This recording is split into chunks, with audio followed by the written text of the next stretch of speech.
एक दफा का जिक्र है, चीन के दूरदराज देहात में 5 चीनी भाई समंदर के किनारे एक छोटी सी झोंपड़ी में अपनी माँ के साथ रहते थे। वो सब हमशक्ल थे और बिल्कुल एक जैसे दिखते थे।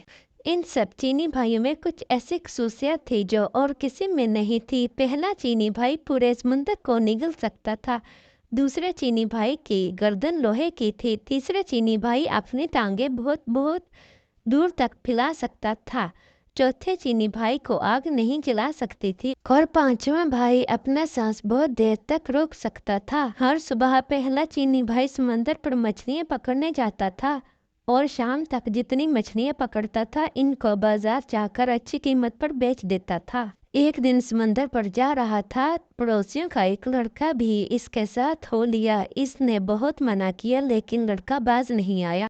दोनों जब समंदर पर पहुंचे तो पहले चीनी भाई ने एक ही सांस में तमाम समंदर का पानी निगल लिया। समंदर खाली हो गया तो इसमें मौजूद तमाम चीजें वाज़ेह हो गई। लातादाद मछलियों के अलावा समंदर बेशुमार कीमती खजानों से भरा पड़ा था। लड़का ये देखकर दीवाना हो गया और थोड़ा खजाना समेटने के लिए पहले चीनी भाई ने तो सिर्फ इतनी ही मछलियां पकड़ी जितनी वो रोज पकड़ता था। इसके बाद वो चाहता था कि समंदर का पानी वापस समंदर में डाल दे। इसने लड़के को आवाज दी लेकिन लड़का कभी एक चीज उठाता कभी दूसरे की जानिब लपकता। इसे कुछ सुनाई नहीं दे रहा था। इधर पहला चीनी भाई अपने मुंह में इतना ज्यादा पानी उठाए उठाए थक गया था।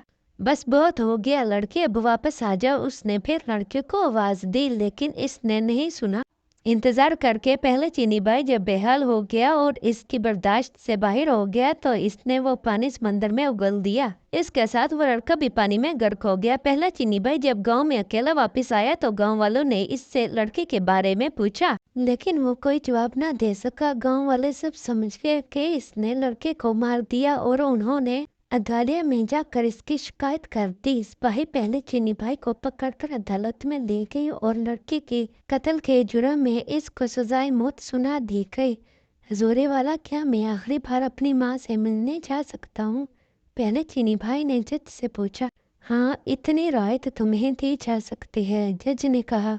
पहला चीनी भाई खुशी खुशी अपने घर गया और अपनी माँ से मिला लेकिन वो वापस नहीं आया बल्कि इसकी जगह दूसरा चीनी भाई जेल पहुंच गया जिसकी लोहे की गर्दन थी। चौक पर तमाम गांव के लोग इकट्ठे हो चुके थे। जल्लाद हाथ में तलवार लिए मुजरम की गर्दन उड़ा देने के लिए तैयार खड़ा था। सिपाही मुजरम को पकड़ कर लाए और इसकी गर्दन शिकंजे पर रख दी। जल्लाद आगे बढ़ा और पूरी कुव्वत से तलवार मुजरम की गर्दन पर मारी लेकिन दूसरा चीनी भाई मुस्कुराता हुआ उठ खड़ा हुआ। चूंकि इसकी गर्दन लोहे की थी इसलिए तलवार ने इस पर कुछ असर नहीं किया। ये देखकर गांव का हर शख्स सख्त बरहम हुआ और इसको मारने के लिए कुछ और तरीका सोचा जाने लगा। फिर जज ने कि इसको समंदर में डुबो कर मारा जाए। अगली सुबह सजा से पहले दूसरा चीनी भाई जज के पास गया। जनाब आला, क्या सजा से पहले मैं आखिरी बार अपनी माँ से मिल सकता हूँ? हाँ, ये एक राय तुम्हें दी जा सकती है, जज ने इजाजत देते हुए कहा। वो इजाजत मिलते ही खुशी खुशी अपने घर की तरफ चला लेकिन अगले दिन वो वापस नहीं आया बल्कि इसकी जगह तीसरे चीनी भाई जेल वापस आया जिसकी टांगे लंबी हो जाती थी।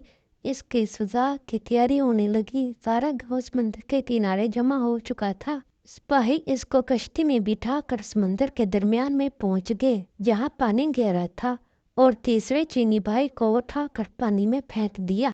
तीसरा चीनी भाई जब समंदर में गिरा तो इसकी टांगे लंबी होने लगी, लंबी लंबी और बहुत ज्यादा लंबी हो गई कि समंदर की तह में जा लगी और वो डूबने से बच गया। इसका मुस्कुराता हुआ चेहरा देखकर सिपाही और तमाम गाँव वाले इस बार उन्होंने फैसला किया मुजरम को आग में जलाया जाए। अगली सुबह वो जज के पास गया। हजूरे वाला, क्या मैं आखिरी बार अपनी माँ से मिल सकता हूँ?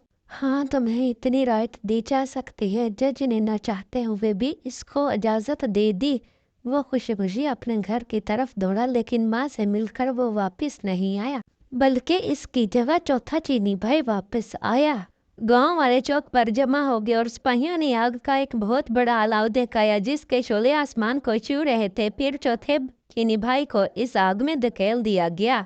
आह, कितना सुकून मिल रहा है, चौथा चीनी भाई मुस्कुराते हुए बोला, क्योंकि इसको आग जला नहीं सकती थी। आग बहुत तेज कर दो। लोगों ने चिल्ला चिल्ला कर सिपाहियों को कहा और उन्होंने आग और तेज कर दी। ओह, बड़ा मजा आ रहा है, चौथा चीनी भाई खुशी से बोला। गांव के लोग ये देखकर सिफ्पा हो गए। फिर उन्होंने फैसला किया कि इसे बदबूदार जगह पर बंद कर दिया जाए ताकि दम घुटने से मर जाए। अगली सुबह चौथा चीनी भाई जज के पास आया। हजूरे वाला, क्या मैं एक आखिरी बार अपनी माँ से मिलने जा सकता हूँ? हाँ, इतनी राय तो तुम्हें दी जा सकती है। जज भी इस बार गुस्से से बोला। इजाजत मिलते ही चीनी भाई थोड़ा थोड़ा अपने घर गया, लेकिन वो अपनी माँ से मिलकर वापस नहीं आया, बल्कि इसकी जगह इसका पांचवा चीनी भाई आया। सारा गांव चौक पर इकट्ठा हो चुका था। एक बंद कोठरी में बेशुमार बदबूदार और जहरीली जड़ बूटियां इकट्ठी करके जलाई गई